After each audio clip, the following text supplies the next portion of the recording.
प्रिय विद्यार्थियों, आज हम इस वीडियो में और विश्व संदर्भ में विभिन्न कृषि प्रदेशों के अध्ययन करने जा रहे हैं। तो अब हम पढ़ेंगे गहन निर्वहन कृषि प्रदेश।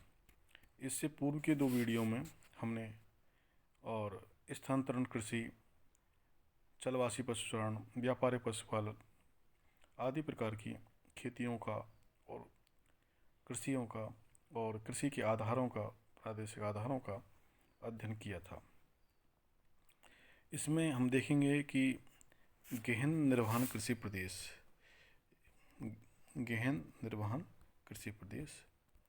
अब जैसा कि आपको इस नाम से और अंदाज़ा लग ही रहा होगा कि निर्वहन की ऐसी खेती जिसमें व्यक्ति अपने परिवार का निर्वहन कर लेता है, और गहन शब्द जो है इंटेंसिव, वो ऐसी खेती के लिए आता है कि कम ज़मीन में और अधिक लोग और उस पर निर्भर हैं। तो ऐसा मुख्यतः अधिक जनसंख्या वाले देशों में या क्षेत्रों में प्राय देखने को मिलता है कि जहाँ पर कृषि भूमि, एग्रीकल्चर लैंड कम है और जनसंख्या अधिक है। जनसंख्या की अधिकता की वजह से वो छोटे से क्षेत्र पर ही और परिवार के सभी सदस्य और शारीरिक श्रम या मानवीय श्रम करते हैं और यंत्रों का इस्तेमाल कम होता है, क्योंकि ऐसे क्षेत्रों में जनसंख्या की अधिकता की वजह से, यानी कि जनसंख्या काफ़ी अधिक है, तो श्रम भी सस्ता मिल जाता है, सस्ता श्रम मिल जाता है। तो ये कारण है, और साथ में परिवार के सदस्यों की संख्या भी अधिक है, इसलिए वो व्यक्ति या वो परिवार के सदस्य सब मिल कर के और उस खेती करते हैं। तो हमें देखने को मिलेगा इस वीडियो में कि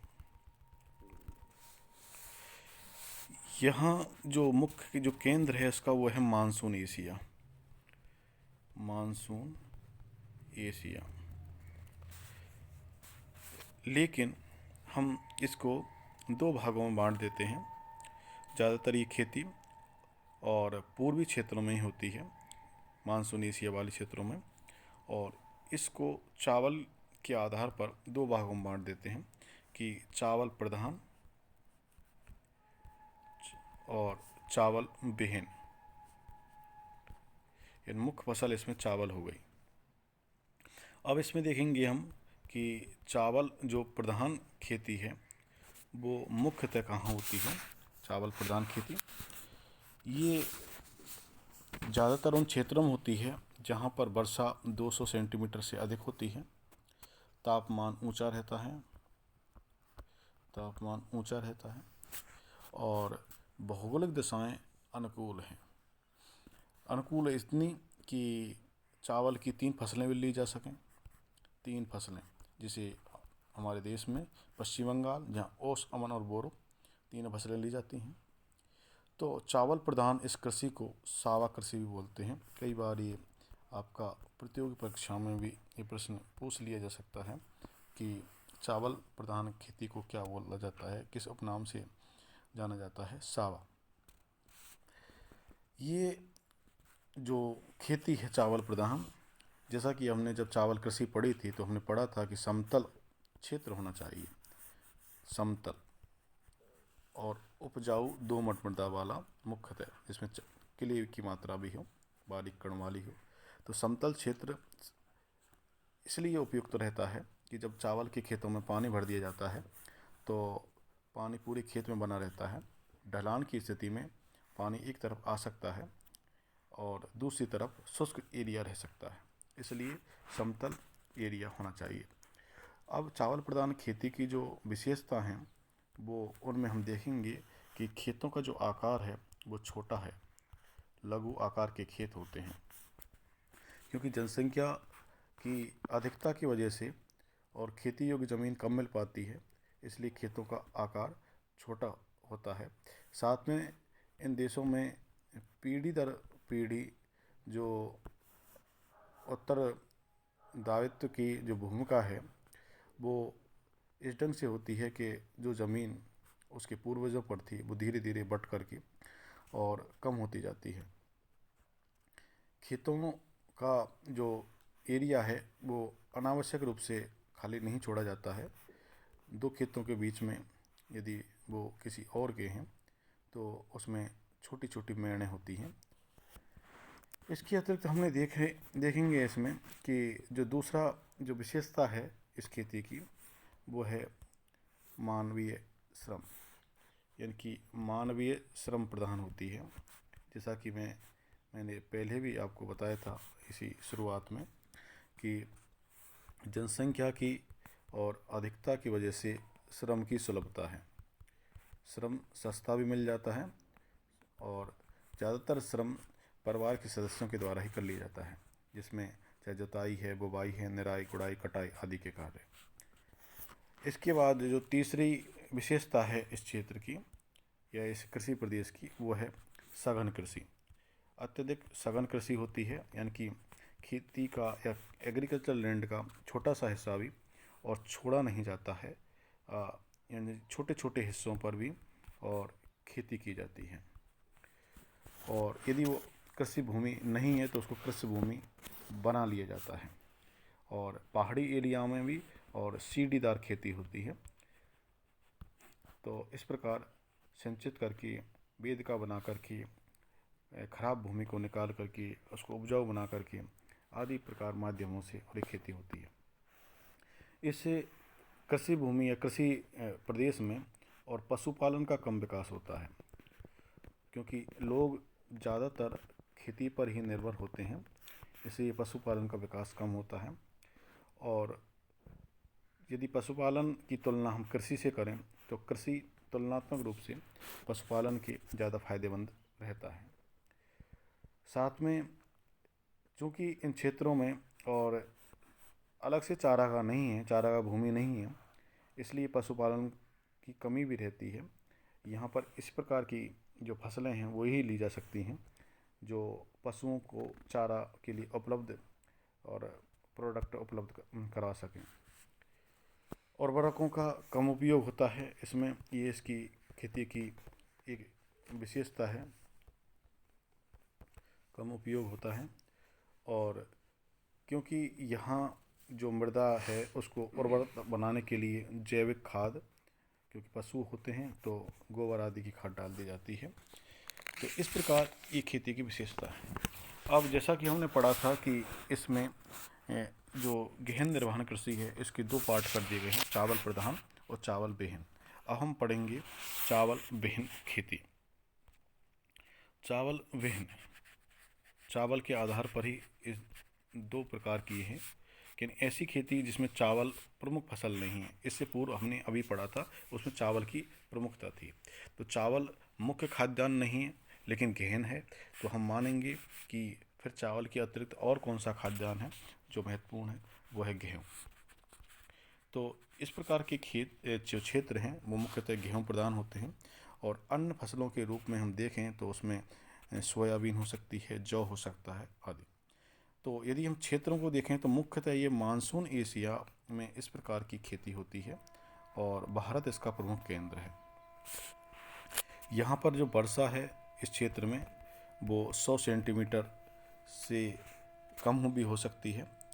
और क्षेत्रों की बात करें तो इसमें उत्तरी चीन, मंचूरिया, उत्तरी कोरिया, उत्तरी जापान, भारत के ऐसे क्षेत्र जहाँ पर 100 सेंटीमीटर से कम वर्षा होती है, जैसे दक्कन का पठार हो, सिंधु बेसिन हो आदि क्षेत्र।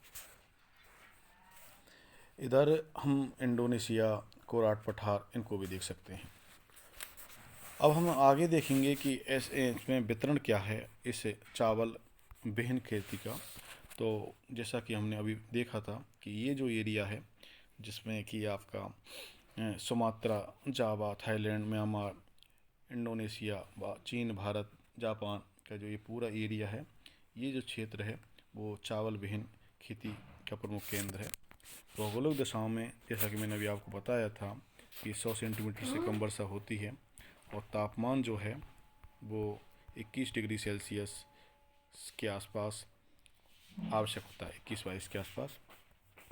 औसत हम 25 मान सकते हैं। वर्षा जो है वो मानसूनी हवाओं के माध्यम से होती है और कहीं कहीं वो जो वर्षा है वो 50 सेंटीमीटर की प्राप्ति की स्थिति में हो सकता है, लेकिन बशर्ते कि वहाँ सिंचाई सुविधा हो। सिंचाई सुविधा होना आवश्यक है कम वर्षा की स्थिति में। इस प्रकार हम ये देख रहे हैं कि मानसून क्षेत्रों के अधिक वर्षा वाले क्षेत्र हैं उनमें चावल बो दिया जाता है और कम वर्षा वाले क्षेत्रों में गेहूँ बो दिया जाता है। अब हम ये देखेंगे इस खेती के बाद एक अन्य खेती है, वो है उष्णकटिबंधीय बागाती खेती। उष्णकटिबंधीय बागाती खेती, जिसको सामान्यतः बागाती भी बोल सकते हैं और अंग्रेजी में इसको प्लांटेशन खेती बोलते हैं। रोपण खेती भी बोला जाता है इसको, रोपण या अंग्रेजी में प्लांटेशन। तो ये इसके विविध नाम हैं। अब जैसा कि आपको पता होगा कि इस खेती को शुरुआत से ही और किया जाता रहा है और मुख्यतः ये जो खेती की जाती है वो ऐसे क्षेत्रों में की जाती है जो जहाँ पर अधिक वर्षा प्राप्ति होती है। अधिक वर्षा, अधिक तापमान ऐसे क्षेत्र इन उष्णकटिबंधीय वाले क्षेत्रों में मुख्यतः की जाती है। तो इन खेती में जो प्रमुख फसलें हैं उनमें रबड़, चाय, कहवा, गन्ना, केला, कपास, तंबाकू, कोको, इस प्रकार की फसलें होती हैं। ये बड़े बड़े बागान होते हैं और पूंजी की मात्रा इसमें बहुत अधिक होती है, आधुनिक तकनीक से होती हैं। इसलिए क्षेत्र तो उष्णकटिबंधीय होता है, लेकिन पैसा विकसित देशों का लगा होता है और विकसित देशों के जो उद्यमी हैं वो मालिक होते हैं और एक तरह से एक औद्योगिक खेती है, क्योंकि ये सब कच्चे माल के रूप में प्राप्त होते हैं और किसी इंडस्ट्री का कच्चा माल प्राप्त होकर के और उसको रिफाइन होकर के प्रसंस्करण होकर के और आम उपभोक्ताओं तक या मार्केट तक ये पहुंचती है। तो इसमें हमने देखा कि वर्ष भर तापमान होना चाहिए, नियमित वर्षा होनी चाहिए, उर्वर मृदा होनी चाहिए और समतल भूमि होनी चाहिए। ये इसकी विशेषता हैं कि तापमान अधिक, वर्षा भी अधिक और वर्ष भर होनी चाहिए और मृदा इसकी उर्वर होनी चाहिए और समतल धरातल होना चाहिए और बड़े बड़े बागान होते हैं इसमें। और मुख्यतः उष्णकटिबंधीय जो बागाती खेती है उसमें हमने देख ही लिया था कौन कौन सी फसलें मुख्यतः बोई जाती हैं और बड़े बड़े बागान जिसमें 40 हेक्टेयर से भी बड़े हो सकते हैं। और ये इस खेती की जो शुरुआत थी ज़्यादातर यूरोपीय देशों के लोगों ने की थी, क्योंकि ज़्यादातर जो चाय, कॉफ़ी, कहवा अथवा कोक है उसका इस्तेमाल विकसित देशों में ही ज़्यादातर होता है। जावा इंडोनेशिया में है और उसमें 10 लोगों ने गन्ने का रोपण किया। इस प्रकार हम देखते हैं कि गन्ने का जो रोपण है वो इंडोनेशिया में और डच लोगों ने किया। इन डच नीदरलैंड के लोगों ने, मूल देश इंडोनेशिया ने नहीं किया। जब इसी प्रकार हम देखते हैं कि फ्रेंच लोगों ने और पश्चिमी अफ्रीका के कैमरून और आइवरी कोस्ट में कोको और कॉफ़ी का जो बागान हैं वो फ्रांसीसी लोगों ने और लगाए थे। तो इन देशों का एक घरेलू जो बाज़ार था उसमें इसकी डिमांड थी, लेकिन चूँकि जलवायुगत और भौगोलिक परिस्थितियाँ स्थानीय स्तर पर अनुकूल नहीं थी, इसलिए उन्हें उन क्षेत्रों में जाना पड़ा जहाँ वो फसल पैदा हो सकती है। इसी प्रकार हमने ब्राज़ील में जो कहवा के जो बागान पड़े हैं उनको जो हम इससे पूर्व पढ़ चुके हैं, फजेंडा बोलते हैं, फेजेंडा या फजेंडा, और वहाँ वो बागान जो थे वो पुर्तगाली लोगों ने लगाए। इस प्रकार हम देख रहे हैं कि क्षेत्र कहीं और उसके उत्पादक और उपभोक्ता और कहीं मिलते हैं। तो जैसा कि हमने इसे वीडियो अब तक पढ़ा कि उच्च तापमान, नियमित वर्षा, उर्वर मिट्टी और समतल और विस्तृत भूमि। अब इस खेती की जो विशेषता है वो है एक फसली कृषि। यदि हम गन्ना ले रहे हैं, चाय ले रहे हैं, तो उस क्षेत्र पर वर्ष भर में एक फसल ही होगी और विस्तृत रूप में की जाएगी। एक फसली कृषि है। इसमें जो है, जैसा कि मैं पहले बता चुका हूँ कि पूंजी और तकनीक दोनों का ही बहुत अधिक इस्तेमाल होता है, इसलिए खेती बड़ी खर्चीली होती है।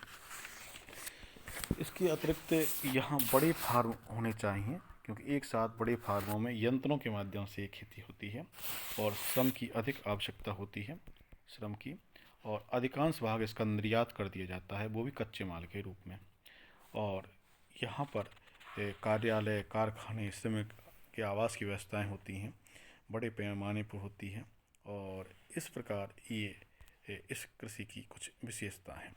अब हम इनके क्षेत्र देखते हैं, तो लैटिन अमेरिका का जो क्षेत्र है, लैटिन अमेरिका का ये क्षेत्र है, इसमें हम देखेंगे कि मेक्सिको है, मध्य अमेरिका, दक्षिण अमेरिका के जो प्रदेश हैं वो इसके अंतर्गत आते हैं, जिसमें क्यूबा में हमने गन्ना पढ़ा था, और जमैका, पुर्टो रिको, कैरेबियाई द्वीप, ये देश हैं, उनमें ज़्यादातर गन्ना और कॉफ़ी पैदा होती है। होंडुरास, मध्य अमेरिका के देशों में हम देखें तो होंडुरास ये मध्य अमेरिका है, मेक्सिको के दक्षिण में, जिसमें होंडुरास, ग्वाटेमाला, कोस्टा रिका देश हैं। यहाँ पर कहवा कॉफ़ी और कोको और गन्ना, इनकी मुख्यतः बड़े बड़े बागान हैं। इसके अतिरिक्त हम देखेंगे ब्राज़ील में और कहवा उत्पादन होता है, जहाँ बड़े बड़े बागान हैं, इनको फजेंडा बोलते हैं, जहाँ पर पुर्तगालियों ने इसकी शुरुआत की थी। और यहाँ तंबाकू तथा कपास भी मुख्य नकदी फसलें हैं ब्राज़ील में। और 19वीं शताब्दी के मध्य में लेतिफुंदम व्यवस्था विकसित की गई थी, एक व्यवस्था थी लेतिफुंदम। और अब इसके बाद हम देखते हैं यहाँ रबर भी उत्पादित होती है, और क्यूबा का जो गन्ना है, क्यूबा देश है यहाँ पर, और वो दुनिया भर में बड़ा प्रसिद्ध है। एशिया को हम देखें तो एशिया में, इस क्षेत्र में हम देखेंगे कि ज़्यादातर फसलें, जो बागाती फसलें इसी क्षेत्र में होती हैं एशिया में। तो यहाँ Sri Lanka, Myanmar, Thailand, Malaya, Indonesia हैं। और हम ये देखते हैं कि भारत जो प्रसिद्ध है वो गन्ना और चाय के लिए प्रसिद्ध है, और इसी प्रकार श्रीलंका में जो है वो चाय काफ़ी मात्रा में होती है। इंडोनेशिया में रबड़, मलेशिया में रबड़ काफ़ी मात्रा में होती है, तो नारियल भी काफ़ी मात्रा में होता है इन तटवर्ती देशों में। तो इस प्रकार यहाँ पर, और ये कुछ फसलें हैं। अफ्रीका के देशों को देखें हम, अफ्रीका में, तो अफ्रीका में मुख्यतः जो जैसे कीनिया के जो क्षेत्र हैं, चाय, कीनिया में चाय। इसके अतिरिक्त हम देखेंगे कि ये जो तटवर्ती देश हैं, गिनी आदि के देश हैं, इधर की तरफ के देश हैं गिनी, और यहाँ पर आइवरी कोस्ट है, जायरे है, इन देशों में। और कोको के बागान बहुत हैं, कोको और कहवा के। लाइबेरिया, जायरे और नाइजीरिया में रबड़ के बागान बहुत हैं, यहाँ दक्षिण में ही। और इस प्रकार हम देखेंगे कि अफ्रीका के विभिन्न देशों में और इस प्रकार की बागाती फसलें पैदा की जाती हैं।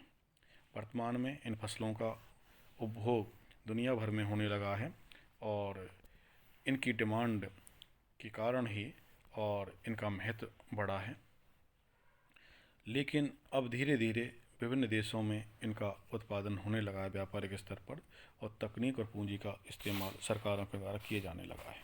निश्चित रूप से अब व्यवस्थाएं और उन उत्पादक देशों के अनुकूल होंगी जहां ये फसलें उत्पादित होती हैं। धन्यवाद।